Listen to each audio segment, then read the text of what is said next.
है कि सोमवार की अगर प्रदोष पड़ती है, बहुत ध्यान से सुनना महाराज, सोमवार की प्रदोष पड़ती है तो शंकर भगवान कैलाश पर निवास करते हैं। प्रयास करना जब जब जिस जिस महीने में जो जो प्रदोष पड़ा करे, जब प्रदोष पड़े बन सके 1 बेलपत्र, बन सके 5 बेलपत्र, शमी पत्र, हरे मुंह,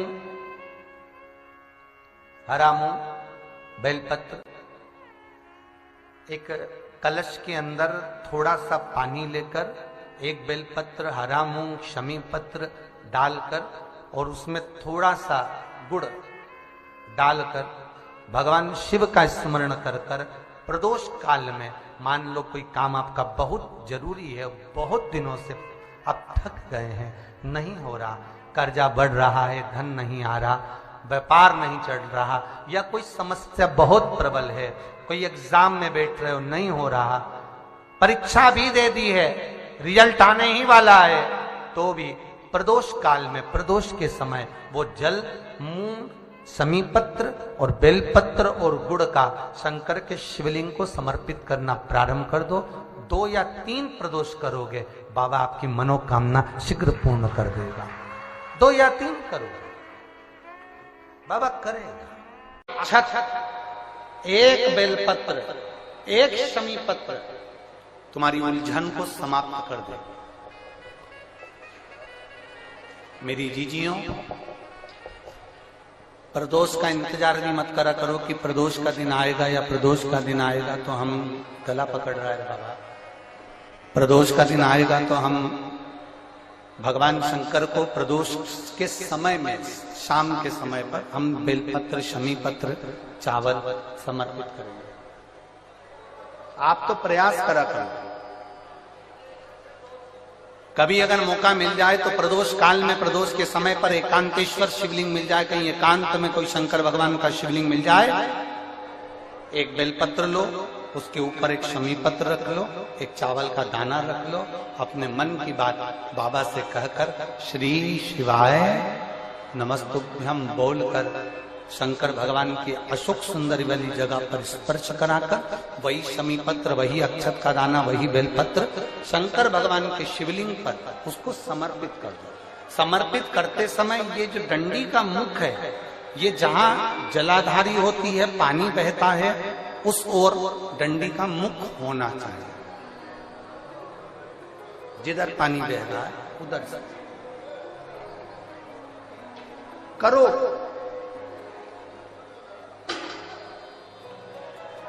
प्रदोष काल में करी गई आराधना। लोमश बाबा का चरित्र कहता है, लोमश ऋषि का चरित्र कहता है कि यदि किसी व्यक्ति ने अपनी जिंदगी में एक नियम बना लिया कि मुझे प्रदोष के दिन बाबा देवाधिदेव महादेव को 1 कमल का पुष्प चढ़ाना, और कई मौसम ऐसा होता है कि उसमें कमल का पुष्प नहीं मिलता तो कमल गट्टा बाजार में मिलता है, देखा है आप लोगों ने, काला कलर का होता है कमल गट्टा। 1 कमल का गट्टा भी यदि देवाधिदेव महादेव को, यदि कोई कितना भी दरिद्र है, कितना भी गरीब है, उसका कोई व्यापार नहीं, कोई व्यवसाय नहीं, कोई नौकरी नहीं, कोई चाकरी नहीं, कितना भी परिस्थिति से मारा हुआ व्यक्ति है, अगर उसने प्रदोष की प्रदोष नियम बना लिया, प्रत्येक 12 महीने का मैं नियम लेता हूं और पूरे 24 प्रदोष मैं बाबा को कमल का, जिस समय पर कमल का पुष्प मिल जाए उस समय पर कमल का पुष्प चढ़ाओ, ना मिले तो कमल गट्टा चढ़ाओ। पर जिसने प्रदोष का नियम बना लिया, 1 साल पूरा नहीं होगा और मेरा बाबा उसका हाथ पकड़कर उसको मंजिल तक पहुंचाना पड़ा। कितना भी दरिद्र, कितना भी दरिद्र, ये लोमश ऋषि की कथा कहती है, ये लोमश बाबा का चरित्र कहता है, कितनी भी गरीब परिस्थिति क्यों ना हो, कितना भी दरिद्रपन क्यों ना हो, कुछ नहीं घर में, पर बाबा पर आश्रय। प्रदोष व्रत का नियम जो आप ले रहे हैं, प्रदोष व्रत को जो आप श्रवण कर रहे हैं, उसको जरा ध्यान से सुनिएगा। सबसे पहले स्नान ब्रह्म मुहूर्त का, सुबह का, उसके बाद में फिर आसन पर बैठकर भगवान की भक्ति को धारण करना, शंकर का अनुमोदन करना, शिव भक्ति में डूबे रहना, शंकर का स्मरण करना, शंकर के नाम का स्मरण करते रहना, ये प्रदोष का मूल तत्व। महाराज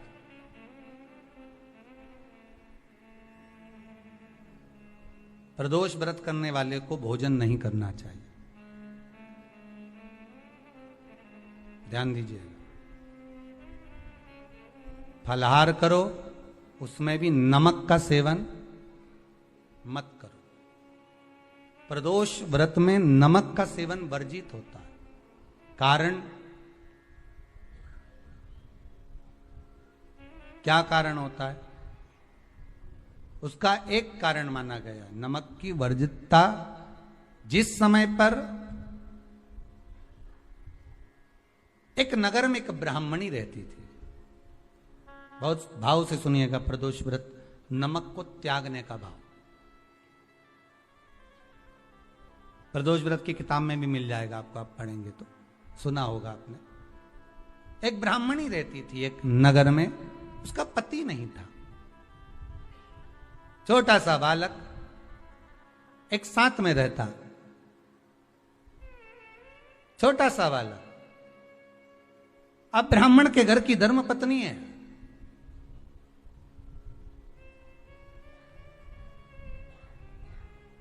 ब्राह्मण कर्मकांड करने वाला, पूजन करने वाला, पाठ करने वाला, अनुष्ठान करने वाला, पूजन करने वाला, मंत्र जाप करने वाला, भगवत भक्ति में डूबने वाला।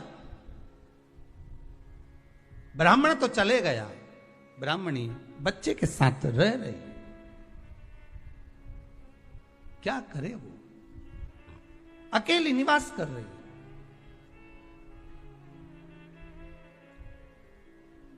अकेली रह रही है।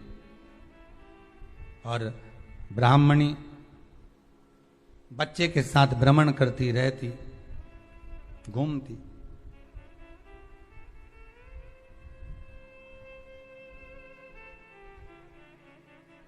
कहीं कहीं दर दर जाकर कुछ भिक्षा को मांग कर लेकर आ जाती, और भिक्षा लाने के बाद में उस भिक्षा को जब लेकर आती तो अपने बच्चे को भी खिलाती और स्वयं भी उसका पान करती।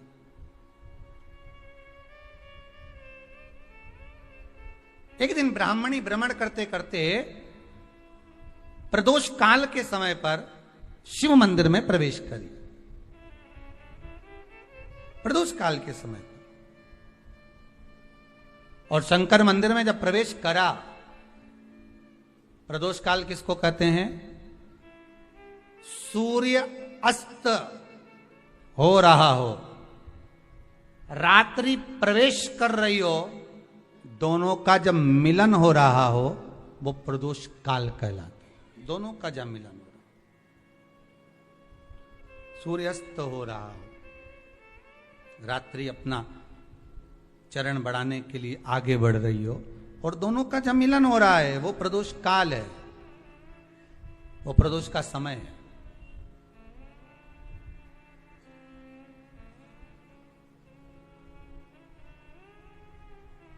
ब्राह्मणी मंदिर में प्रवेश कर रही। जब ब्राह्मणी मंदिर में प्रवेश करी, मंदिर के अंदर पहुंची, प्रदोष काल का समय था, प्रदोष का समय चल रहा था। और प्रदोष काल के उस समय में, प्रदोष काल के उस समय में जब ब्राह्मणी ने देखा कि कोई भगवान की भक्ति में लगा हुआ है, भगवान के रस तत्व में डूबा हुआ है। आज ब्राह्मणी के पास में कुछ पदार्थ नहीं है, अपने बच्चे का पेट भरने के लिए कुछ सामग्री नहीं है, और कुछ आस लेके वो प्रवेश करिए, कुछ आस लेकर वो अंदर प्रवेश कर जाती है।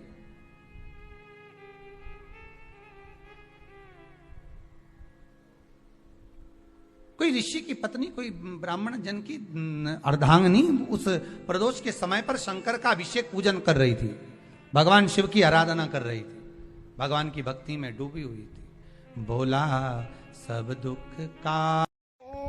श्री शिवाय नमस्तुभ्यम। राधे राधे भक्तों, जैसा कि पूज्य गुरुजी ने बताया कि अब 17 नवंबर को सोमवार को सोम प्रदोष है। सोम प्रदोष के दिन हम जो भी उपाय करते हैं वह सफल होते हैं। प्रदोष का दिन एकमात्र ऐसा दिन होता है जब हम कोई भी उपाय करते हैं प्रदोष का, तो वो सफल होता है।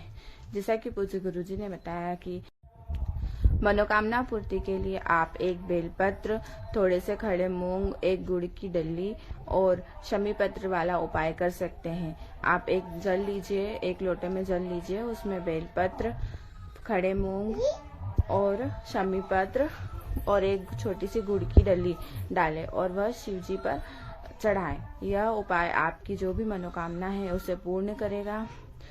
तो यह थे आज के हमारे सोम प्रदोष के उपाय। अगर आपको ऐसे ही उपायों को देखने के लिए आप हमारे चैनल को सब्सक्राइब करें और वीडियो अच्छी लगी हो तो वीडियो को लाइक करें।